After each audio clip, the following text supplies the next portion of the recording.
Abraçar árvores é uma maneira de mostrar que você se preocupa com elas. 1, 2, 3, 4. Olá, pessoal, bem-vindos a mais um Que Bicho é Esse? O nosso quadro quinzenal sobre fauna do Desabraçando Árvores. O episódio de hoje vai ser sobre aranhas. A gente tocou o som de uma aranha que chama Glaudicosa gulosa. Olha que nome interessante.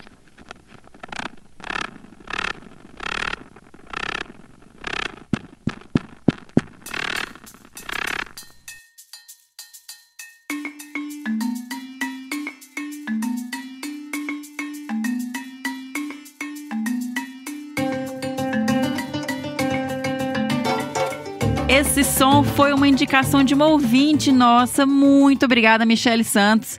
Ela que me enviou isso pelo direct do Instagram. Me mandou, falou, olha, eu tava pesquisando aqui vocalizações diferentes, sons diferentes. Encontrei esse som da aranha, achei super interessante, resolvi mandar pra vocês. Nós também, Michele, quando a gente ouviu eu e o Fê, nós piramos, falamos, cara, a gente tem que colocar esse som no próximo episódio e colocamos. Então, Michele, valeu demais. Sempre que você encontrar alguma coisa assim, mande pra gente, que nós adoramos. E esse som a gente encontrou então numa reportagem, a gente vai deixar o link aqui no post, foi uma reportagem da revista Galileu que fala que algumas aranhas são capazes de ronronar. É o título dessa reportagem, a gente vai colocar no link, tá bom? E, como esperado, né, gente, foi um som extremamente difícil de identificar. A gente imaginava que as pessoas realmente iam ter dificuldade. No momento que a gente escutou, a gente achou que era um carcará, parece, né? Por isso até que uma das dicas do episódio para ajudar, né, a descobrir o som foi que não era uma ave, não era um animal que voava. Então isso daí eu acho que já cortou metade das tentativas do pessoal e a gente não teve e-mail. Então a gente não teve, mas eu acho que vale a pena trazer esses animais curiosos, assim, esse tipo de som que eu acho que ninguém reconhece, muita gente nem sabe que existe. Então trouxemos e espero que vocês tenham curtido. A gente vai agora conversar com o professor doutor Tiago Kloss. O Tiago, que é graduado em Ciências Biológicas e mestre em Produção Vegetal com ênfase em Entomologia pela Universidade Federal do Espírito Santo, doutor em Entomologia pela UFV, Universidade Federal de Viçosa, e atualmente ele é professor efetivo nível 6 da Universidade do Estado de Minas Gerais, a UENG, Campus Ubá. Ele é ainda orientador permanente do Programa de Pós-Graduação em Ciências Ambientais da UENG e atua na área de Ecologia com ênfase em Ecologia Comportamental, atuando principalmente nos temas de interação parasita-hospedeiro, manipulação comportamental de hospedeiro por parasitoides e ecologia comportamental de aranhas. E então, bora para esse bate-papo?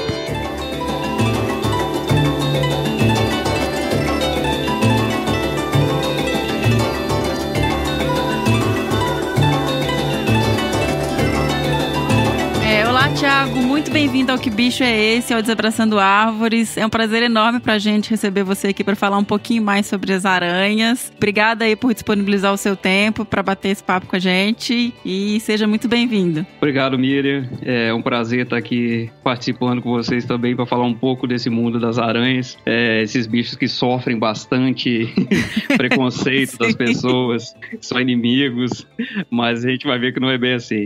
São muito usados como símbolo, né, de crueldade, assim, de bichos. Sim, de coisa negativa, especialmente, de animais perigosos, venenosos, mas a gente vai ver que a quantidade de espécies, na verdade, que oferece algum risco pra gente é muito pequena. Tiago, só pra trazer um pouquinho de informação pra quem tá nos ouvindo, você tava me explicando que é um pé na aranha e também um pé na parte dos inimigos das aranhas. Como é que é isso, assim, só pra localizar um pouquinho de onde você vem? Hoje eu trabalho focado muito mais nos inimigos naturais das aranhas do que propriamente nas aranhas. O que eu estudo são as interações das aranhas, especialmente com diversos tipos de inimigos naturais e muitas interações de manipulação de comportamento. Ou seja, a manipulação de comportamento ela é caracterizada por uma alteração que esse inimigo natural, que aí geralmente é um outro inseto, induz nessas aranhas. Ou seja, essa aranha desenvolve todo um comportamento alterado e esse comportamento alterado beneficia esse inimigo natural. Então, resumindo, esse inimigo transforma a aranha num zumbi e obter um benefício com isso. Tiago, normalmente a gente começa aqui os episódios dando uma primeira informação sobre quem é o grupo para quem não conhece de verdade. Quem só sabe falar, vê aranha, mas não sabe quem são esses organismos. Fala um pouquinho pra gente quem são as aranhas. São animais que causam muito medo, né, das pessoas. As pessoas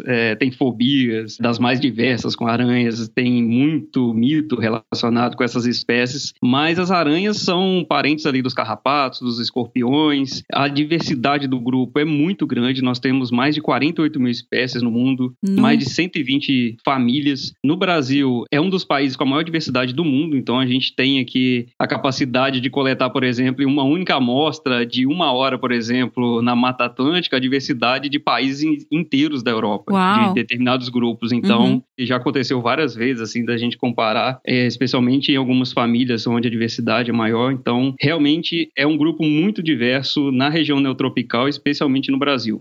Obviamente, essa diversidade maior do Brasil relacionada com os outros países está associada a diversos pesquisadores que atuam aí, especialmente na área de taxonomia, descrevendo espécies o tempo todo. Isso é um outro ponto interessante, a capacidade que a gente tem de descrever espécies novas no país é muito grande. O recurso que nós temos hoje, recurso humano para isso, obviamente a diversidade é muito maior do que a capacidade nossa de descrever essas espécies. Eu lembro que eu tinha um amigo, quando eu estava na faculdade, que trabalhava com aranha, ele falava que qualquer lugar que você vai, praticamente fora da área principal de pesquisa, que você coleta uma aranha, você tem espécie nova, assim, que é impressionante. É impressionante, qualquer ambiente, ambiente na sua casa, por exemplo, no quintal, se tiver um arbusto ali, a chance de ter uma espécie nova realmente existe. Não, a diversidade é muito grande, ainda a quantidade de espécies para ser descrita, que podem ser descritas ainda é algo assustador. É um grupo que tem uma distribuição geográfica muito ampla também, né, Tiago? Qual que é? Sim, as aranhas elas ocorrem em todos os continentes, né, com exceção da Antártida, todos os hábitats, então diferentes tipos de vegetação, a gente tem realmente uma diversidade muito grande. São animais predadores que tiveram um sucesso evolutivo muito grande, especialmente pela evolução da arquitetura da teia, né? Se a gente observar, tem uma diversidade muito grande de teia, isso permite uma variação muito grande de estratégias de captura, eficiência de captura muito grande. Isso, associado a outros fatores, foi responsável por esse sucesso extraordinário que o grupo tem. A aranha não é inseto, né, Tiago? Não é inseto. Primeiro ponto, como que nós vamos diferenciar uma aranha do inseto? Basicamente pela quantidade de pernas. Então, inseto está dentro do grupo de Hexápoda, que o próprio nome já remete, são 6 pernas, né? 3 pares. Já as aranhas está num grupo que diverge dos hexápodas, que tem 8 pernas. Então, todas as aranhas possuem 8 pernas e tem, obviamente, outras características marcantes, mas é o principal ponto que você bate o olho, assim, aquela primeira característica para separar inseto de aranha. E as aranhas, elas todas são noturnas, não, né, Tiago? Então, nem todas as aranhas são noturnas. Existem aranhas diurnas que caçam durante o dia normalmente. Existem aranhas que mantêm as teias durante o dia também, como a gente pode observar no jardim algumas vezes. Diversas espécies ficam com a teia ali durante o dia todo. Mas outras aranhas só constroem a teia, por exemplo, à noite. Ou seja, elas só vão capturar insetos à noite. E um ponto curioso dessas aranhas, essa teia especialmente, que é a teia bidimensional, essa teia pegajosa que a gente conhece, diversas aranhas constroem essa teia no início da noite, ou seja, na penumbra. Ela mantém essa teia durante a noite e ela ingere novamente essa teia de manhã. Ou seja, ela recicla, ela aproveita toda essa proteína da teia, porque é uma energia que ela investiu. E é por isso que muitas pessoas não encontram ou acham que as aranhas esconderam, fugiram durante o dia. Porque você vai à noite no jardim, por exemplo, tá lotado de teia bidimensional. E aí, durante a manhã, você não observa. Não é simplesmente uma questão de luz que você não consegue enxergar. Realmente elas recolhem essa teia e elas vão para a vegetação, elas passam o dia na vegetação. Que legal, não sabia disso. Eu queria saber mais sobre teias, porque eu já vi que tem um monte de curiosidade aí sobre esse aspecto. Mas a questão dos olhos das aranhas, todas têm 8? Como é que é o número de olhos? Eu sei que é não, um... Que varia... Pois é totalmente diferente, né, essa parte de visão das aranhas e os olhos. A variação é muito grande, não necessariamente o número de olhos é mais comum 8, né? Mas você tem 6, você tem um número bem diverso, existe uma variação grande, mas não necessariamente o número de olhos que a gente atribui está associado à capacidade de visão, não é só isso. Tá. Tem também a qualidade de determinados olhos. Você pega, por exemplo, essas aranhas que saltam no jardim, que é uma família Salticide, elas têm uma capacidade visual incrível, e não necessariamente associada à quantidade de olhos, mas sim a um par específico que tem uma capacidade de proporcionar uma visão muito grande para elas. Então, esses bichos têm uma variação enorme da capacidade visual. Você tem aranhas desde capacidade visual praticamente inexistente ou muito próximo disso, a outras aranhas que têm uma capacidade visual incrível, assim, que conseguem realmente ter um deslocamento no ambiente muito eficiente, capturar presas de uma forma muito eficiente por essa capacidade visual delas. Então, até vamos entrar aí nessa parte das teias e de estratégias alimentares. Falar de aranha também é difícil, porque é um grupo que tem um monte de peculiaridade, né? Não é tudo igual. O primeiro ponto para falar de aranha é não existe padrão, não adianta. Tudo que eu pergunto, não, mas aí tem essa que é assim, tem essa que não é e tal. Então, é muito diverso mesmo. As estratégias também são muito variáveis. Como é que são as estratégias alimentares, o que elas comem? Isso também está relacionado, eu acredito, com a questão das teias, né? Existem, assim, aranhas que não constroem teias, e são animais que caçam tanto no solo quanto caçam na vegetação, né? A gente tem vários exemplos disso. Obviamente, elas utilizam fio de seda, mas não necessariamente constroem aquela teia bidimensional, uma teia tridimensional, como a gente observa no jardim. Então, dentro desse grupo, tem diversas aranhas que ocorrem em gramado, por exemplo, que nós observamos em casa. Tem as caranguejeiras, que são animais que caçam ativamente mesmo as suas presas. Tá. Agora, outras estratégias, e aí a diversidade é muito grande, surgiu basicamente com a evolução da teia. Então, a teia nós temos formatos dos mais variados, formatos tridimensionais, formatos bidimensionais. Existem teias com estruturas de fios pegajosos, né, que são as espiras, ou seja, aqueles círculos das teias, especialmente nas bidimensionais. Se a gente encostar a mão ali, você vai perceber que tem uma substância pegajosa. Essa substância é muito, muito importante para conseguir reter as presas que batem ali. Agora, o sucesso do grupo inteiro está associado a essa diversidade de formas de captura. E aí existem casos bem curiosos, por exemplo, acabou de sair um trabalho aí que foi bastante divulgado na mídia, saiu para todo lado, até envio o link depois, de uma espécie de ulobóride, que na verdade ela consegue tensionar a teia dela, então ela constrói a teia, imagina que liga um fio a essa estrutura central da teia, consegue puxar essa teia, ou seja, ela vai para a vegetação e ela tensiona mesmo, e ela se projeta contra a presa, ou seja, é uma catapulta basicamente dela própria. Esse deslocamento, essa velocidade que ela consegue se lançar no ambiente, eles conseguiram calcular isso, é uma coisa impressionante, é 770 metros por segundo quadrado. Ou seja, uma conta rápida aí até que saiu nesses sites de divulgação científica, isso é 26 vezes a aceleração, por exemplo, máxima de um foguete da NASA. Ou seja, é algo incrível. Como o assim? deslocamento que ela consegue proporcionar, ela consegue capturar essa presa. Como? É muito impressionante. E tem imagem disso, Thiago? Tem nesse artigo que saiu, eles chegaram a fazer algumas filmagens em laboratório e tudo mais. A gente vai pôr o link no post, pessoal. Saíram várias divulgações, né, desse artigo, ficou bem legal. E tem outras coisas muito incríveis, assim, de estratégia de captura, por exemplo. Tem algumas aranhas da família Pterídide que elas são especializadas em capturar formigas. Então, o que esses bichos fazem, basicamente? Eles possuem um abrigo, que é uma folha seca. A aranha sempre fica dentro desse abrigo. Esse abrigo é suspenso, próximo ao solo, 20 centímetros de altura. Ela liga diversos fios ao solo. Na base desse fio, ela vai e coloca uma substância pegajosa, coisa de milímetros na base. O que acontece? Você tem um labirinto de fios ali no chão, basicamente, que a formiga vem caminhando, a chance dela encostar na base de algum com substância pegajosa é muito grande. Quando ela encosta no primeiro, ela tenta fugir. Ela dá um passo pro lado e encosta no segundo. E ela vai encostando em vários até ela ficar completamente presa e ela é içada, basicamente. Ou seja, quando ela encosta nesse fio, esse fio solta do solo e a aranha basicamente recolhe ela como recolheu uma corda, por exemplo, para dentro do abrigo. É incrível. Então, é uma estratégia de captura incrível, assim, e é um dos grupos com a maior diversidade, por exemplo, na Mata Atlântica. Isso nunca foi medido, mas é um impacto muito grande, por exemplo, para o controle de formigas em regiões de Mata Atlântica, desse grupo de aranha. Isso é uma coisa até interessante, assim, fazendo um parênteses aqui na nossa conversa. Quando eu fui pesquisar um pouco sobre ecologia de aranha e procurar aqui pra gente falar, eu achei muita coisa sobre taxonomia de aranha e não achei tanto sobre essa questão ecológica. ecológica, de importância ecológica. Como que tá isso na ciência, assim, essa parte de estudos ecológicos sobre as aranhas? É um campo ainda completamente aberto. A parte de ecologia de aranhas no Brasil, obviamente, existem vários trabalhos importantes que foram desenvolvidos, que estão sendo desenvolvidos, mas a área de taxonomia é muito mais desenvolvida do que a área de ecologia. Por exemplo, existe um potencial muito grande de utilizar aranhas como bioindicadores em estudos ecológicos, de você conseguir medir serviços ecossistêmicos com aranha, mas isso no Brasil hoje é muito incipiente ainda. A gente não tem um desenvolvimento tão grande dessa área. É até uma área que eu tento iniciar alguma coisa nesse sentido. Eu trabalho muito mais com ecologia comportamental, mas obviamente essa área de ecologia mesmo, utilizando aracnídeos, é algo que tem um campo enorme de trabalho, assim, mas muito grande mesmo no Brasil. Como, por exemplo, nós observamos com formiga, que tem um sucesso muito grande, né? Utiliza como modelo, lepidóptero e por aí vai. Essa que você falou, essa da folha, é a que a gente viu no Caparaó. O Thiago, a gente já esteve junto no curso de campo do Caparaó, quando eu estava fazendo doutorado do Parque Nacional do Caparaó. O Thiago estava lá como professor ou... monitor naquela época, tem tempo.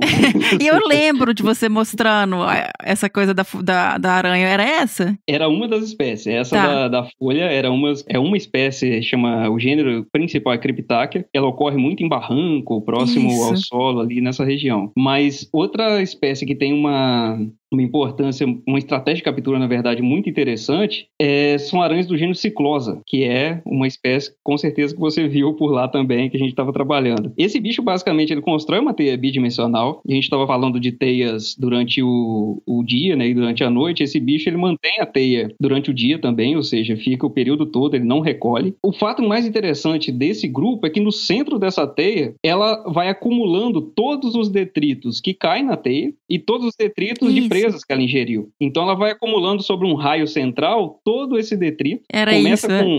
Começa com pontos, por exemplo, um ponto no centro, vai distribuindo esses pontos até isso preencher completamente. E ela utiliza essa estrutura para camuflagem. A gente acredita especialmente contra predadores.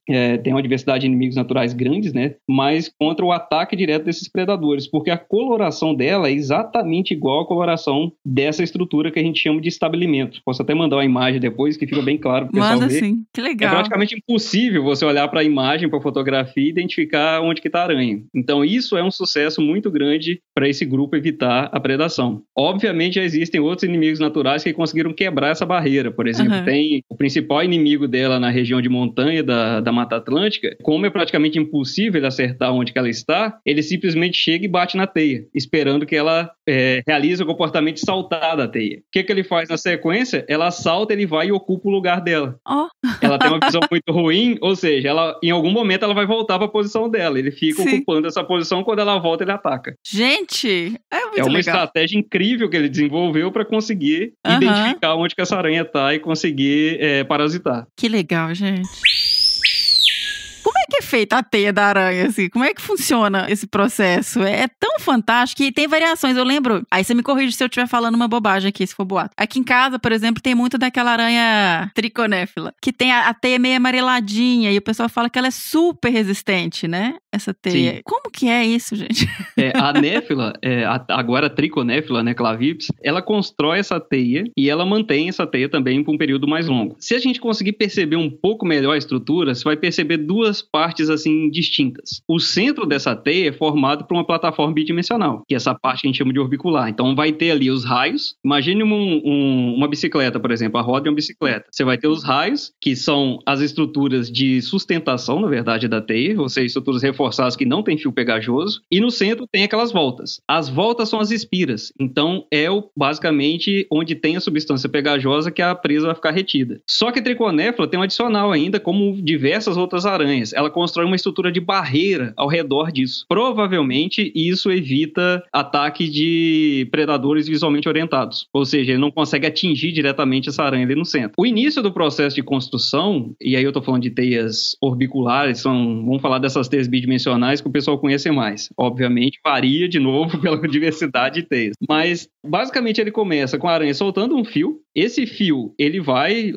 ser levado pelo vento, ele gruda em algum ponto. Esse ponto é o primeiro ponto de ancoramento, então ela vai nessa outra posição, consegue ancorar, vem para o centro dessa estrutura, quando isso está estável, solta mais um fio, então ela desce como um rapel nesse centro, liga isso em outra região, e ela formou então os 3 primeiros raios, basicamente, se a gente imaginar essa estrutura. E aí ela vai voltando para o centro e distribuindo mais raios. Quando esse raio está completo, ou seja, com esse quadro todo da teia, ela vem nessa posição central e começa a colocar, algumas espécies começam a colocar umas linhas em círculos com espaçamento ainda grande, então começa a fazer essas voltas e depois vem da borda para o centro preenchendo isso, com espaços bem menores até ela chegar nessa posição central. Tá, essas são pegajosas? Essas que vão... Isso, as voltas sempre são pegajosas, são as espiras. O interessante é que na parte central, se a gente perceber, se você olhar uma teia dessa bidimensional, você vai perceber que tem uma área central que ela não brilha tanto. Se você perceber isso em relação ao sol, aquela área central ela não tem essas espiras pegajosas. É uma zona livre, então, da teia que a aranha consegue uma movimentação mais fácil, sem ficar, obviamente, colando o tempo todo ali ou tocando espira. Esse mito, por exemplo, que a aranha vai ficar retida na sua teia também, isso raramente ocorre. Eu nunca vi ocorrendo em campo, por exemplo, a aranha se deslocando, nem quando ela é atacada por inimigo natural e cai sobre as espiras, ela fica retida. Mas, obviamente, deve facilitar bastante a vida dela, essa zona central mais livre. E aí ela fica no cantinho e quando bate essa clássica não é essa que a gente conhece mais. E aí quando vibra, ela vai lá e embrulha. Basicamente o que ela sente é a vibração. Então sempre essas aranhas, elas ficam no centro dessas teias com as pernas tocando os raios. Então, esses raios, quando qualquer presa ela fica retida nessa estrutura, isso emite uma vibração. Ela consegue saber, então, pela direção do raio, de onde vem essa vibração, em que direção isso está. E aí ela vai caminhando e ativamente, ela geralmente tem uma picada. Então, ela injeta ali uma toxina nessa presa e começa o processo de enrolar. Assim, na maioria das espécies, obviamente vai ter exceção. Mas ela enrola essa presa e geralmente ela aguarda ali. Então, a teia vira basicamente uma dispensa de comida. Entendi. E uma coisa bem legal das aranhas é esses bichos, eles evoluíram provavelmente num ambiente com uma restrição de alimento muito grande. Então, esses bichos, assim, são seres sempre famintos. Então, à noite vai caindo presa, ele sempre está enrolando essas presas o tempo todo. Entendi. Então não existe assim, se falar quantas presas, por exemplo, uma aranha captura à noite, ou qual o nível de saciedade dela. A chance de qualquer coisa que for caindo ali a noite toda, ela continuar enrolando é muito grande. Ela vai acumulando uma quantidade de comida considerável ali. E existe uma inconsistência com o Homem-Aranha, né? Não sai pela patinha a teia, né? Não sai pela patinha. Isso é uma liberdade poética do filme que permitiu o Homem-Aranha sair da pata. O fio de seda, na verdade, dentro da aranha, ele é armazenado da forma líquida. Então, quando ele é liberado, que ele reage com oxigênio, especialmente, isso forma uma estrutura sólida e existem estruturas específicas onde esse fio sai, que são as fiandeiras. Então, também, a diversidade é muito grande, números, formatos e tudo mais, tipo de fio, existem fios aí de diversas formas, mas, basicamente, essas fiandeiras, então, liberam essa substância, isso vai reagindo e vai formando o fio mesmo, propriamente dito. Ela vai com as pernas, e aí varia, mas geralmente com as pernas, o último par de perna, conseguindo manusear, digamos, esse fio que está saindo da fiandeira e vai construindo a estrutura. E aí, quando você fala em teia tridimensional, gente, eu não paro de falar de teia, né? Porque eu tô apaixonada. Por exemplo, aquelas teias que a gente vê no mato, ou sei lá, numa bromélia, que parece um tubo, assim, que você já Sim, sabe? ela teia em funil. Isso. Como é que funciona? O bicho entra e fica preso? Tem um... Existe uma plataforma no início, então aquela plataforma ali tem fios ou uma estrutura, na verdade, onde a presa consegue ficar retida ou reduzir muito. Obviamente, qualquer coisa que passa nessa plataforma, isso gera uma vibração. Então, a aranha não necessariamente precisa estar na porta desse túnel para perceber. Então, essa vibração ela vai e captura. Mas o ponto bem interessante dessa estrutura é que permite a ela, num caso de ataque, uma fuga muito rápida. Quem já tentou, por exemplo, chegar perto de uma aranha, uma bromélia, uma aranha funil, a gente percebe a velocidade que ela consegue se deslocar para dentro da estrutura da bromélia. Sim. Esse bicho, inclusive, para coletar ele em campo é muito difícil. Então, a velocidade que ele tem para se deslocar é muito grande. Obviamente, sem afetar a bromélia, sem afetar nada. Então, é um sucesso de fuga, digamos assim, de predadores muito interessante que esse bicho desenvolveu. E aí, não é uma única espécie, são várias espécies que têm esse tipo de arquitetura, mas é algo bem, bem legal. E a gente percebe muito em jardim que tem muita bromélia aí. A caranguejeira, por exemplo, ela consegue pegar até bichos maiores, né, Thiago? Ela não fica... Ela tem essa capturativa que você falou, que é diferente dessas com teia. Sim, esses bichos capturam até pequenos mamíferos aí, roedores, aves. Já tem registro de captura, por exemplo, no antigo Museu de Biologia Melo Leitão, o Augusto Ruski, ainda aqui no Espírito Santo, tem registro de caranguejeira conseguindo atacar beija-flor em torpor. E durante o torpor dele, à noite, que o bicho baixa o metabolismo muito, ele fica no estágio de atividade muito baixo e, obviamente, vulnerável, a caranguejeira consegue predar esses bichos. Então, assim, a diversidade de presas que as caranguejeiras conseguem atacar é muito grande. Geralmente, elas vivem em abrigos, né? Esses abrigos, existem diversos fios próximos ali ao solo, nessa região toda, que ela consegue perceber, por exemplo, se tem uma presa passando naquela região. Então, é assim que ela consegue perceber essa vibração na ausência de uma teia bidimensional suspensa, de uma teia tridimensional. Esses bichos de solo, não necessariamente por não ter essa teia bidimensional e tridimensional, eles não são errantes, por exemplo, de sair no ambiente tentando encontrar alguma coisa. Existem espécies que fazem isso também, mas no caso das caranguejeiras, diversas espécies têm essas estratégias. Com quelícera, né? Elas têm aquela estrutura? Sim, com as quelíceras sempre. De colocar, injeta o veneno, e aí o veneno, ele é... O que ele faz, assim? Como que elas se alimentam dele depois da presa? A aranha, ela não mastiga. Então, basicamente, ela não consegue triturar esse alimento. Então, não tem uma quelícera, por exemplo, como os insetos, que é uma estrutura que você consegue... Imagina um dente, você consegue mastigar. Então, ela não consegue mastigar o alimento. O que ela faz, basicamente, é uma estratégia que diversos animais possuem, como cobras, por exemplo. Injeta a toxina. Sim. Essa toxina, na verdade, são enzimas que começam uma pré-digestão. Então, na verdade, aquele alimento ele fica digerido, pastoso, fica mais líquido. Entendi. Esse alimento depois que ela consegue ingerir. Então, na verdade, ela não tem uma alimentação quase que imediata, na maioria das espécies. Isso tem um tempo, um pouco de reação para depois ela se alimentar desse alimento um pouco mais dissolvido, digamos assim, ou digerido. O início da digestão, ela é externo por meio dessa toxina. Então vamos falar um pouquinho agora de reprodução, Thiago? Como é que esses bichos se reproduzem? Como é que é a reprodução das aranhas? Também tem um monte provavelmente, de estratégia diferente, né? Muita estratégia. O fato mais relevante que a gente conhece de aranha, assim, que chama mais a atenção do pessoal, é o dimorfismo de macho e fêmea. Se a gente perceber em diversas espécies de aranhas, o macho é muito menor, o tamanho dele, em relação à fêmea. Uma das principais explicações para isso, mas não é a única, e aí existem diversos trabalhos até questionando isso, mas é o fato dessas aranhas realizar o canibalismo do macho. Então, na verdade, ele precisa entrar nessa teia e ter uma capacidade de percepção muito baixa. Então, ela não pode, por exemplo, atacar ele e ingerir antes dele conseguir, antes de reproduzir. A seleção natural atuaria ali. Gente, como que a evolução desses bichos de tudo, né? Que loucura. Desde a teia, as estratégias, é uma loucura completa.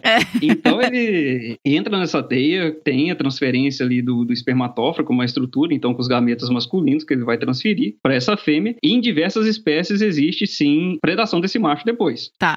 Tem alguns estudos que mostram que isso é importante, como o caso de louva-a-Deus, por exemplo. Aqui a gente tem o mesmo comportamento, né? Isso é importante para a prole. Existem outras espécies na Europa e até no Brasil também que tem um comportamento muito bizarro, que a fêmea, ela finge, na verdade, que não está percebendo a presença do macho.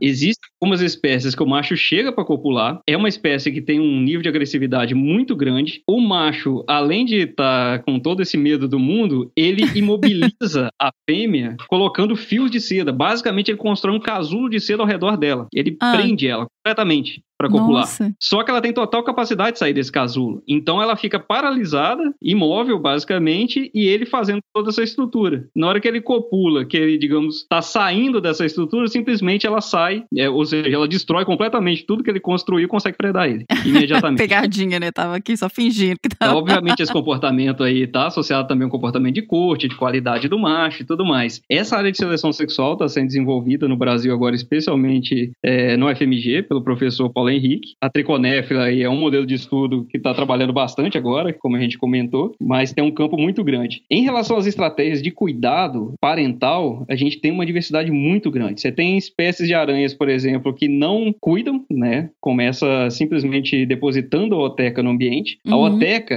se a gente perceber, na verdade, ela é uma massa de ovos. A gente não vê os ovos, né? A gente vê só aquela massinha em casa, branca, mas aquilo é um revestimento de seda para proteger esses ovos que estão ali dentro. Tem umas que ficam na aranha, não tem? Tem umas que carregam também. Tá. Então, assim, você tem espécies que começam depositando no ambiente, não cuidam. Outras, como você acabou de comentar, carregam ativamente a sua oteca, então elas ficam o tempo todo. Você tem espécies, por exemplo, em igarapés da Amazônia, que esses bichos, eles ficam com a oteca, segurando a oteca com a quelícera. Ou seja, eles não se alimentam, eles ficam o tempo todo até a eclosão ali, precisa acumular energia e ficam nessa vegetação, sempre abrigado. Que não é o ambiente, digamos, usual desses bichos, porque eles são caçadores do igarapé, de peixes ou qualquer invertebrado que está nesse... Existem aranhas que se alimentam de peixe. Peixes pequenos de riachos, mas tem um grupo grande. Até como é que elas pegam? Tem um artigo na PLOS que até saiu uma revisão da diversidade de espécies de aranhas que conseguem capturar esses peixes, mas é algo assim que existe realmente, não é um caso pontual, tem uma diversidade bacana. Que fantástico. Mas elas conseguem perceber, aí tem uma capacidade visual um pouco melhor, mas também conseguem perceber, obviamente são peixes menores, mas esses peixinhos de riacho. Voltando para as estratégias de cuidado maternal, pro lado das espécies que cuidam, aí você tem cuidados dos mais variados também. Por exemplo, existem fêmeas que os filhotes consomem o corpo da mãe. Então, na verdade, elas morrem e o recurso alimentar da mãe serve para essa prole no início.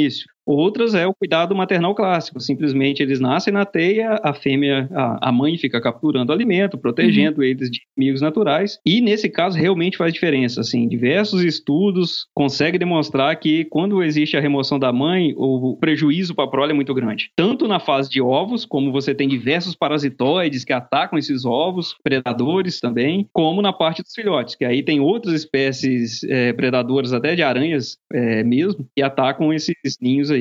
Então a diversidade é muito grande. E uma coisa bem legal ainda do cuidado é que muitas espécies, por exemplo, que tem essa organização um pouco social em aranha, que a sociedade aí surgiu, não é uma sociedade como abelha, como vespa, ou seja, não é algo tão elaborado assim, que a gente está acostumado, essas sociedades verdadeiras, mas no caso das aranhas, a principal hipótese que isso surgiu de forma independente em diversos grupos, são comportamentos reprodutivos de sobreposição de gerações. Então, diversas gerações de filhotes foram ficando nessa teia e isso deu origem, é uma das explicações para a origem desses agregados. Que a gente consegue, às vezes, no cerrado, por exemplo, perceber árvores inteiras, a copa completamente cobertas de uma teia. Em alguns casos, são realmente organizações sociais.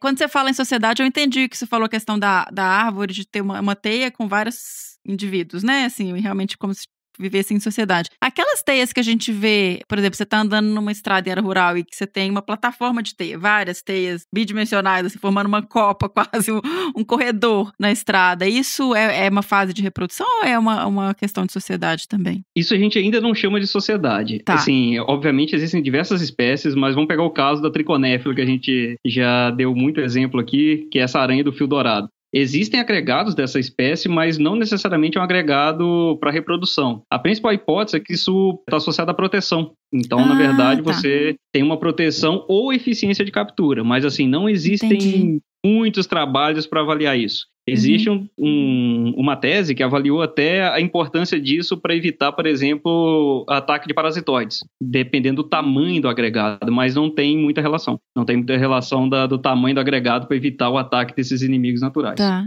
Eu pensei isso porque tem uma época específica, não é o tempo todo que tem isso, assim. Então, por isso que eu pensei se tiver alguma relação. Não, mas no caso da triconéfila está muito associado ao período do ano que ela ocorre. É uma aranha, na verdade, que ela tem o ciclo dela. Então a gente vai perceber que a abundância dela sobe muito nesse início do ano, fevereiro, e ele vai até agora nesse período, junho e julho. Depois essas fêmeas reproduzem, deixam essa oteca e morrem. No final do ano a gente vai perceber que só tem filhote em campo. Obrigada, porque aqui em casa a gente fica sem saber. Se de repente aparece um monte, aí some. Do nada aparece um monte e aí isso some também no meio do ano, você não sabe pra onde que ela foi.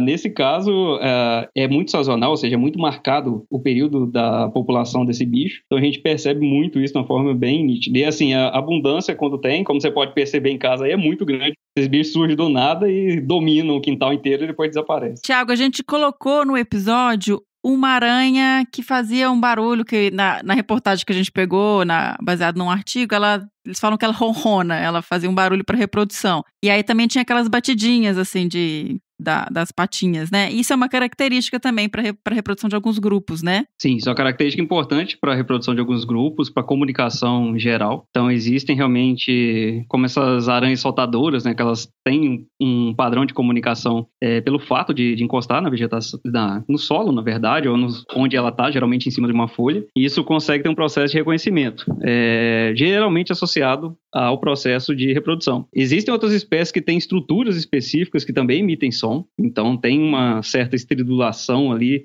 algumas modificações, e só um registro assim bem interessante que a gente tem pontual. Não existe também um conhecimento muito grande de som em aranha, mas realmente é algo bem curioso que existe sim, e dá para escutar que a aranha também canta às vezes. Que legal. E assim, o caso mais legal são realmente desses saltícides, que são esses bichos de jardim, que o padrão de comunicação desse bicho é muito, muito interessante, assim. Como é que chama? Saltícide? Saltícide. São essas aranhas saltadoras de jardim. Papamosca. Tá. E essas aranhas de jardim confundem muito também com a aranha armadeira, né? Sim. E aí, vamos falar um pouquinho das aranhas que a gente tem tanto medo? Eu já levei uma picada de aranha, mas não deu nada. Sabe aquelas aranhas chatas de parede, assim, que também tem em jardim, que ela é mais achatada, tem umas pernas estranhas, diferentes, assim. Eu pisei nela sem querer, no banho. Eu morava no Pantanal, ela caiu no coisa, eu pisei, e aí ela ficou presa no meu dedo, assim, mas não tive reação nenhuma. E as pessoas têm muito medo de aranha por causa dessas que têm riscos para a saúde, né? Comparado com a diversidade que nós temos, por exemplo, no Brasil, o número de espécies que podem causar alguma coisa para o ser humano é muito baixo ainda. A gente tem basicamente a armadeira, que é temida por todo mundo. Realmente a armadeira, a dor é muito grande. Ela tem uma toxina importante. O número de acidentes com ela é até considerável, porque geralmente ela está associada a proximidades de casas, em sítios. Ela entra, por exemplo, eu conheço um senhor que é mateiro, que trabalhou comigo durante o doutorado e estava dentro da bota dele que ele foi calçar. E realmente ele tomou uma picada e foi uma dor assim, muito grande. O relato de dor é algo considerável, assim, realmente diz que a dor é muito forte. Eu nunca passei por essa experiência e não pretendo, mas é algo que incomoda. Para um adulto, o risco de morte, a gente falando de risco de morte, realmente é pequeno. Só se a pessoa tiver desenvolvido uma alergia muito forte. Agora, para a criança é algo que merece um pouco mais de atenção, de cuidado, que realmente é questão de tamanho corporal, simplesmente pela quantidade de toxina. A outra que é a viúva negra, né, que todo mundo também já escutou histórias, especialmente reprodutiva, mas que tem uma toxina e é um bicho que ocorre aí no Brasil. É importante falar que esses nomes populares que a gente dá, né, para essas aranhas que tem essa toxina, não necessariamente é uma única espécie. Tá. Então, são grupos de espécies que possuem essa toxina, mas mesmo assim não é algo muito grande. E o terceiro aí nesse grupo que oferece algum risco humano seriam as aranhas do grupo da aranha marrom, que a gente chama. É que eu mais tenho medo. A aranha marrom, basicamente, a ação do veneno é preocupante porque ele pode causar uma necrose. Então, na verdade, ele realiza uma picada. E por que causa necrose? É aquele processo, basicamente, de digestão. Então, você tem a ação do veneno digerindo um tecido, no caso, sua mão, geralmente, pé, que é o maior acidente. E quando você vai ver, isso gera uma área grande ali. Mas, assim, todo mundo que trabalha com aranha já coletou aranha marrom, não é um bicho extremamente agressivo, não é um bicho que sai te atacando. São realmente acidentes.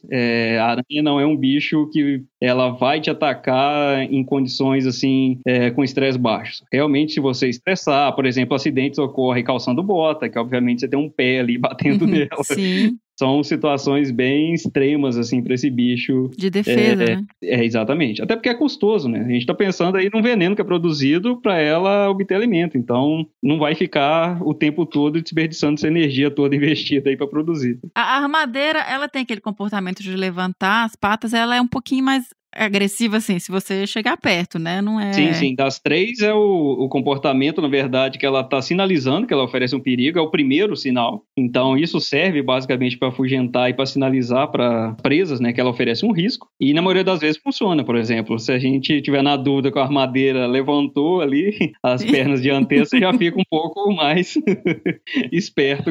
É o comportamento clássico dela, que a gente fala que ela tá armando, na verdade, como se fosse armando para saltar alguma coisa assim. Mas isso é bem raro de ocorrer. A maioria dos acidentes é contato direto, que ela tá em algum local que a pessoa encostou, colocou a mão ou o pé. E a aranha caranguejeira, ela não oferece muito risco, né? Ela tem uma questão de ter um pouco de alergia, de urticária por causa dos pelos. O principal ponto dela, assim, que pode causar uma irritação humana, ela tem a toxina também que ela utiliza, né, para alimentação, mas o principal, digamos, fator que pode afetar o ser humano é o pelo urticante. Esse pelo é uma estratégia que ela tem os pelos abdominais, ela consegue passar a perna sobre esses pelos eles soltam, obviamente, do corpo dela e isso vai pro ar. Então, isso é uma estratégia muito eficiente para mamífero, para evitar a predação por mamífero. Se ele respirar, por exemplo, esse pelo, isso causa uma irritação muito grande, ou se isso entrar em contato com a pele, uma coceira muito forte. Então, obviamente, imagina aí um mamífero tentando predar uma caranguejeira, um pequeno mamífero, ele vai ter um problema muito grande por causa desses pelos. E isso, quando está associado ao ser humano, esse contato também geralmente é de acidente. A pessoa que está tentando tirar o bicho, que ele bate com alguma coisa nela e esse pelo solta, ou que afugentou esse bicho num local e aí ela faz esse comportamento, mas não é algo, por exemplo, não é simplesmente porque ela passou por aquele local que aquilo dali vai ter pelo urticante. Na verdade, é bem raro isso. Ele está muito associado ao contato direto com eles. E você mencionou a questão da diversidade, da gente ainda estar descobrindo espécies, né, de aranhas. E então eu não sei se existe alguma coisa, não cheguei a procurar, em questão de conservação de aranhas, assim, a gente não sabe nem muito bem ainda quantas aranhas, quais espécies, então eu não sei se existe alguma ameaça para aranhas ou se isso não é nem discutido ainda, assim. A principal resposta é não sabemos. Sim.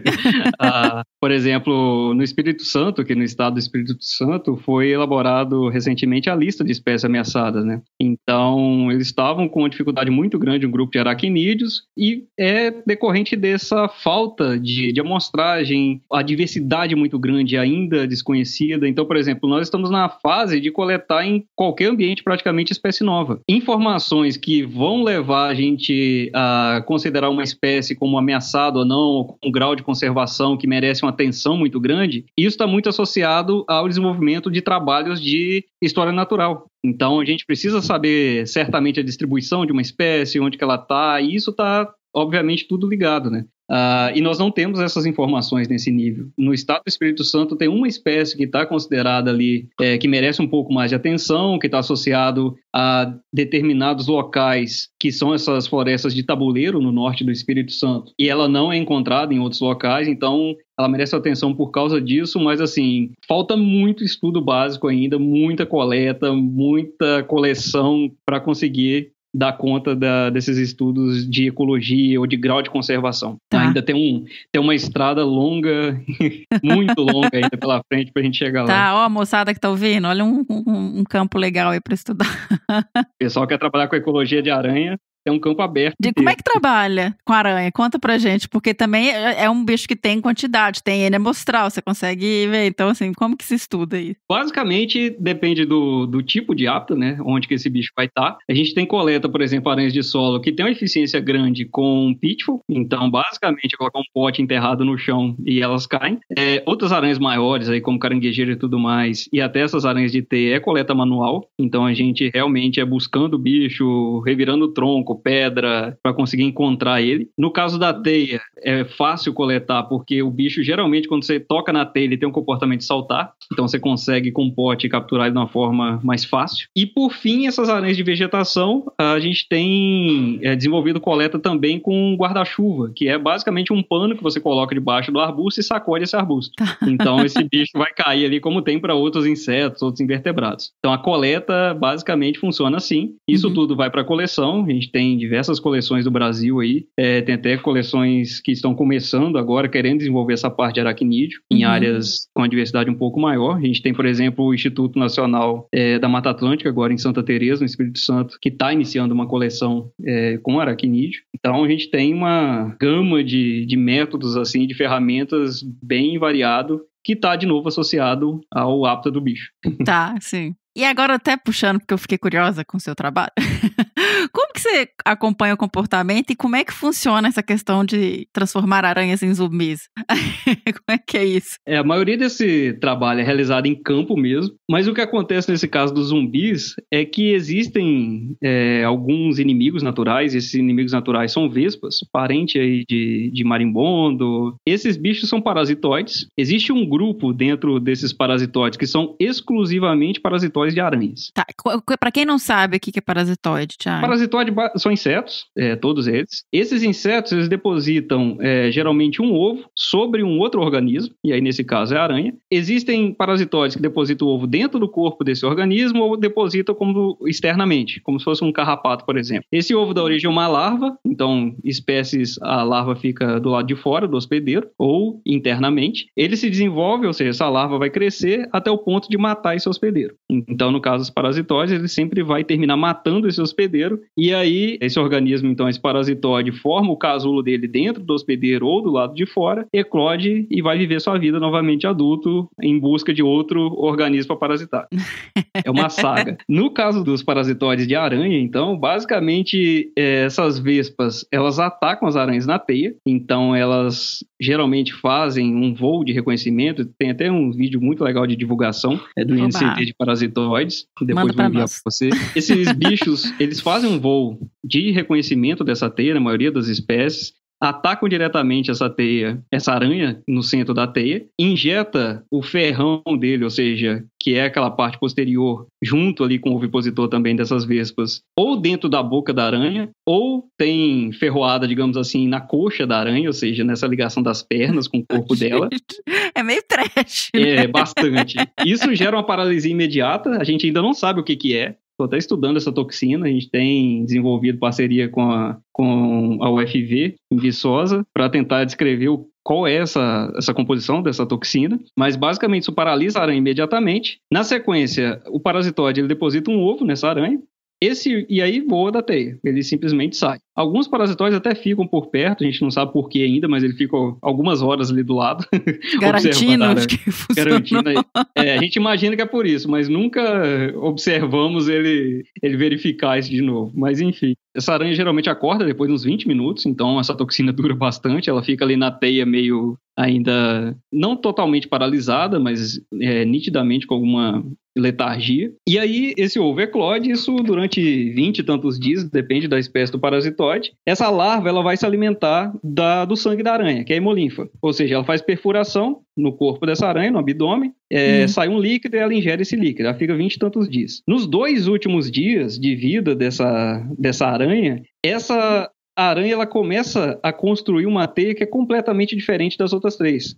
Então, é uma teia que ela, naturalmente, a gente por muito tempo acreditou que naturalmente ela não construísse. Ela basicamente faz uma estrutura mais reforçada. Lembra daqueles fios pegajosos? Geralmente esses fios pegajosos desaparecem completamente da teia. Aumenta os fios de estrutura, que são os raios, ou seja, aumenta a frequência de raios na teia. E isso depois de uns 2 dias, e às vezes no último dia, termina com essa larva matando a aranha. Ela suga completamente essa aranha e joga o que restou da aranha, digamos assim, para baixo. Então são teias suspensas, ou seja, ela descarta isso. Essas larvas, na sequência, elas vão para o centro dessa teia. Então, geralmente, elas já estão ali com a aranha, né? Porque a aranha está no centro da teia. E elas formam o casulo delas no centro dessa teia reforçada. Ou seja, a aranha, ela está construindo uma estrutura reforçada para essa larva empulpar, que a gente chama, ou seja, formar o seu casulo no centro dessa teia modificada. Isso aumenta a chance desse parasitóide sobreviver durante esse estágio de casulo, porque ele fica aí 14 dias, 15 dias, algumas espécies até um pouco mais, nesse casulo, nessa teia reforçada. Ou seja, ele consegue induzir uma alteração de comportamento na aranha que resulta em um benefício para ele direto. Gente, isso é muito impressionante. E aí, basicamente, a principal investigação que nós desenvolvemos por muito tempo, e isso ainda está está em desenvolvimento é como que ela faz isso. Então, como que essa vespa consegue ativar esse mecanismo? Nós conseguimos perceber que ao longo do tempo, algumas teias modificadas, isso não funciona para todas as espécies, mas, por exemplo, para triconéfila funciona, que é essa aranha de fio dourado, para ciclosa, que é aquela aranha com estabelimento no centro, com aquela coluna de detritos. Esses bichos, a teia modificada que eles constroem quando estão parasitados é exatamente igual à teia que eles constroem para fazer um processo que a gente chama de equidise. O que é essa equidise? Todos os artrópodes, que são os grupos aí de insetos, aracnídeos, esses bichos, quando o corpo vai crescendo, eles possuem, na verdade, uma armadura por fora do corpo, que a gente chama de exoesqueleto. Então, quando eles vão crescendo, eles precisam trocar essa armadura. Eles sintetizam a armadura nova por baixo, que é esse exoesqueleto, descartam o anterior. Como esse processo para a aranha é um processo que ela fica muito vulnerável, então você imagina um bicho que está trocando a armadura, ele não pode cair no solo, por exemplo, que alguma formiga vai predar ela imediatamente. Então, naturalmente, quando elas vão fazer esse processo, elas constroem essa teia reforçada. Ou seja, essa teia reforçada surgiu para realizar, na verdade, essa troca do exoesqueleto dela. O que nós comportamento que já existe, então, para outro caso. Tá. Existiam pouquíssimas informações, por exemplo, da estrutura dessas teias de equidise. E aí o que nós observamos é que essas vespas, de alguma forma, ativam o mecanismo de equidise das aranhas num momento não usual, onde a aranha não estaria fazendo naturalmente equidise. Ou seja, a equidise ela é controlada por um hormônio, que chama equidisona. Então, na verdade, essas larvas induzem o aumento do hormônio, que ativa o comportamento de construir uma teia reforçada. Provavelmente, o aumento desse hormônio resultaria no fato da aranha trocar esse exoesqueleto, né? Só que antes da aranha fazer isso, a larva vai lá e mata a aranha e joga ela fora. Suga completamente e utiliza a estrutura que ela construiu. Como que pode? É algo muito surreal que esses parasitóides conseguem fazer com essas aranhas. Provavelmente esse mecanismo não é um mecanismo único de manipulação. Existem outras espécies que nós observamos que a teia modificada não tem nada a ver com a teia de equidise. Recentemente, a gente acabou de observar uma espécie lá no Parque Estadual do Rio Doce, em Minas Gerais, que ela não aumenta o nível desse hormônio e também a teia de equidise não é semelhante à teia parasitada. Então, assim, provavelmente são vários mecanismos, mas com certeza um deles está associado à ativação da equidise. Que loucura, sabe? Como é que foi esse processo? A gente não sabe ainda se a larva produz isso, armazena em alguma estrutura. Não é a hipótese que eu acredito, mas a gente tem que investigar ainda. A gente não sabe se ela produz isso e depois injeta tudo na aranha ou se ela induz a produção na aranha. Eu acredito muito mais em alguma coisa que é um precursor desse hormônio, que a larva vai ativando ou vai induzindo na aranha, isso aumenta e a aranha começa a produzir isso, ou começa a aumentar muito o nível desse hormônio. Então, é um mundo a ser descoberto e é a principal assim, linha que a gente tem de investigação, além de descrever espécie nova, descrever interação nova, todo esse benefício desse comportamento modificado para os organismos, no caso, para esses parasitóides, e também entender esse mecanismo. Então, basicamente, a gente está trabalhando muito nisso agora. Bom, eu acho que vamos finalizar aí, deixando as pessoas ficarem quebrando a cabeça, tentando entender. Sonhando com os zumbis. Sonhando com os zumbis, gente, isso daí é ideia para um filme bizarro. Até hoje, o único que fez foi se eu não me engano, o Cocoricó dos Estados Unidos, que tem um episódio com isso. Jura? O grupo de trabalho com essa interação é pequeno no mundo. Tem um pesquisador na Costa Rica, aqui no Brasil nós somos em 3, e alguns outros pesquisadores associados, tem na República Tcheca e Japão.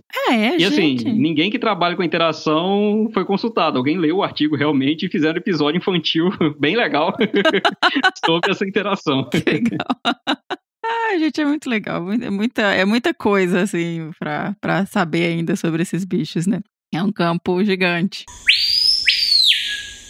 Tiago, muitíssimo obrigada por trazer tanta informação, tanta coisa nova pra gente, falar dessa aula sobre as aranhas. Mais uma vez, feliz aniversário. O Tiago tá gravando no dia do aniversário dele.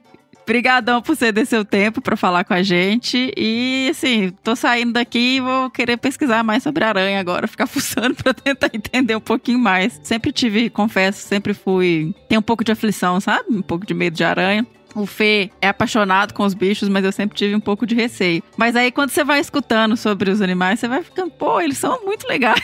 São muito legais. Não precisa desenvolver uma fobia. São tranquilos. Que legal. Muitíssimo obrigada, viu, Thiago? Eu que agradeço o convite novamente. Foi um prazer conversar aqui e contar um pouco mais sobre esse mundo, que tem muita coisa para ser descoberta ainda, que é esse mundo das aranhas. Os alunos que quiserem trabalhar, a gente tem um campo vasto para trabalhar no Brasil. Então tem muita coisa para ser feita ainda. Quem quiser entrar nessa área, vai ficar o contato aí depois, pode entrar em contato. Tem mestrado para fazer. Que bom.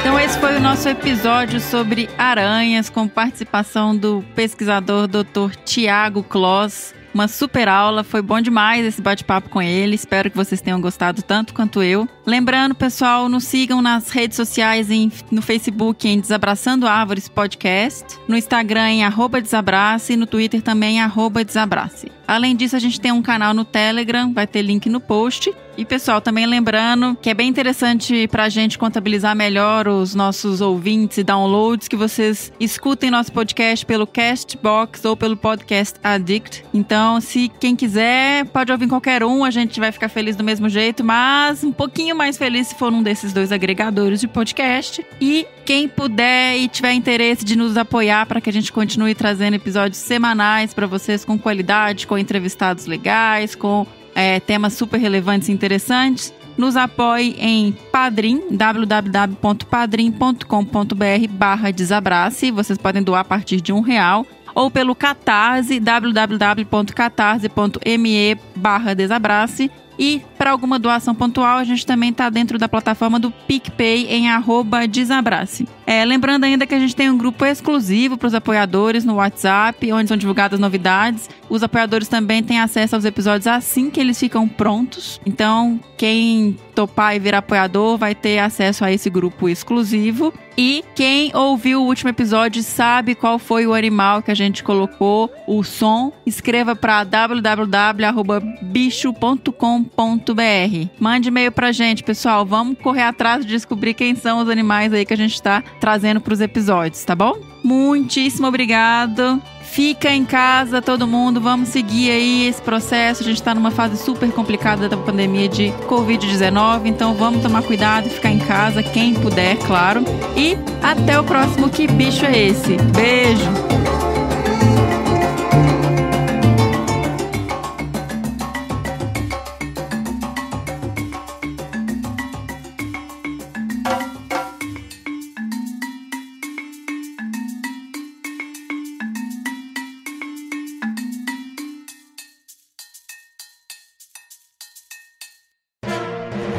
Mais um produto com a edição do Senhor A.